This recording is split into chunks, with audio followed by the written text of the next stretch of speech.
சீதையின் காதல் அன்று விழி வழி நுழைந்தது. கோதையின் காதல் இன்று செவி வழி புகுந்தது. என்னவோ என் நெஞ்சினை இசை வந்து துளைத்தது. இசை வந்த பாதை வழி தமிழ் மெல்ல நுழைந்தது. இசை வந்த திசை பார்த்து மனம் குழைந்தேன். தமிழ் வந்த திசை பார்த்து உயிர் கசிந்தேன்.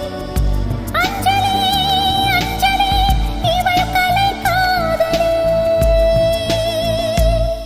அன்பே உன் அன்புக்கு புஷ்பாஞ்சலி. நண்பா உன் கண்ணுக்கு நடனாஞ்சலி. கண்ணா உன் இசை வாழ கீதாஞ்சலி. கவியே உன் தமிழ் வாழ கவிதாஞ்சலி. அஞ்சலி அஞ்சலி புஷ்பாஞ்சலி. அஞ்சலி அஞ்சலி புஷ்பாஞ்சலி. பூவே உன் பாதத்தில் புஷ்பாஞ்சலி. பொன்னே உன் பெயருக்கு பொன்னாஞ்சலி. கண்ணே உன் குரலுக்கு கீதாஞ்சலி. கண் காண அழகுக்கு கவிதாஞ்சலி.